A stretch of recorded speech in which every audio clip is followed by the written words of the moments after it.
नमस्ते दोस्तों, स्वागत है आपका स्मार्ट पॉलिटी क्लास में, जहां हम राजनीति की उलझी हुई परतों को स्मार्ट तरीके से खोलते हैं। क्या आपने कभी सोचा है कि हजारों सालों में टेक्नोलॉजी बदल गई, इंसान बदल गया, लेकिन एक चीज कभी नहीं बदली और वो है युद्ध। अंतर्राष्ट्रीय राजनीति की दुनिया में कोई सभ्य समाज नहीं है, बल्कि एक ऐसा जंगल है जहाँ कोई पुलिस नहीं है, कोई जज नहीं है।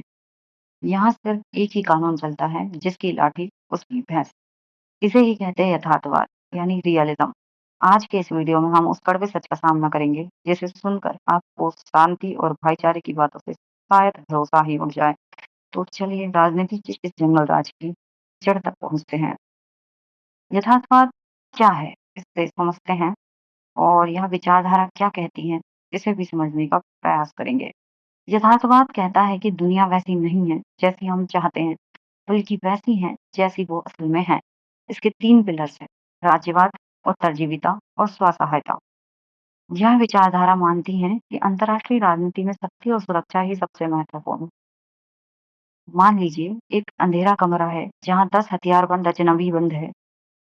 वहाँ कोई नियम नहीं है। ऐसे में हर व्यक्ति का पहला मकसद होगा अपनी जान बचाना और किसी पर भरोसा ना करना। यही दुनिया की हकीकत है।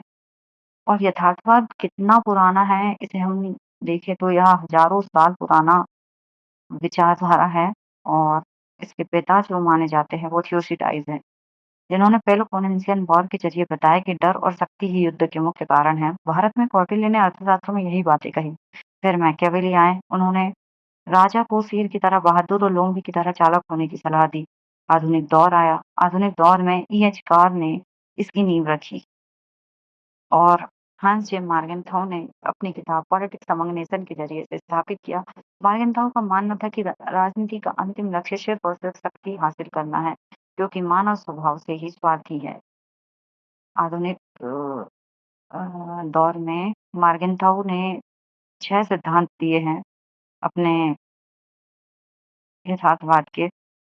और यथार्थवाद का जब विकास हुआ तो समय के साथ-साथ 2 हिस्सों में बँट गया। शास्त्रीय यथार्थवाद मानता है कि युद्ध इंसान के बुरे स्वभाव की वजह से होते हैं, लेकिन 1979 में केनेथ वॉल्ज ने नव यथार्थवाद की शुरुआत की। उन्होंने कहा कि युद्ध इंसान की नहीं, बल्कि अंतर्राष्ट्रीय सिस्टम की गलती है, क्योंकि यहाँ कोई ऊपर से कंट्रोल करने वाला नहीं है। इसके भी 2 हिस्से हो गए, जहाँ जॉन मियासाइमर ऑफेंसिव रियलिज्म की बात करते हैं, रक्षात्मक आक्रामक यथार्थवाद की बात करते हैं और कहते हैं कि सुरक्षित रहना है तो दुनिया की सबसे बड़ी ताकत बन जाओ।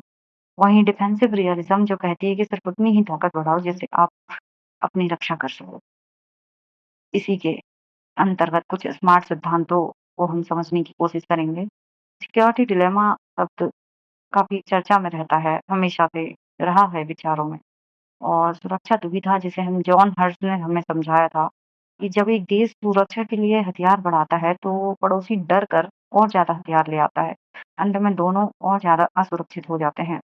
दूसरा खतरे का संतुलन है, जिसे बैलेंस ऑफ थ्रेट कहा जाता है, जो स्टीफन वॉल्स देते हैं। देश सिर्फ ताकत से नहीं, बल्कि खतरनाक इरादों से डरते हैं। विंस्टन चर्चिल ने इसे एक एग्ज़ाम्पल के ज़रिए समझाया था। बिच्छुओं के जाल के उदाहरण से समझाया था और कह रहे थे कि 2 बिच्छू एक जाल में एक-दूसरे को डंक नहीं मारते, क्योंकि उन्हें पता है कि हमला करने पर दोनों की मौत निश्चित है। आज परमाणु हथियारों का यही डर दुनिया को बचाए हुए हैं। तो दोस्तों, यथार्थवाद का सीधा मतलब है कि शक्ति और संतुलन ही दुनिया के असली नियम हैं। उम्मीद है कि स्मार्ट पॉलिटी क्लासेस का यह एनालिसिस आपको पसंद आया होगा। अगर आप नोट्स दोबारा पढ़ना चाहते हैं तो वीडियो को पॉज़ करके देखें और चैनल को सब्सक्राइब करें, कमेंट करके बताएँ कि अगला वीडियो किस टॉपिक पर चाहिए। पढ़ते रहिए और मिलते हैं नेक्स्ट टॉपिक।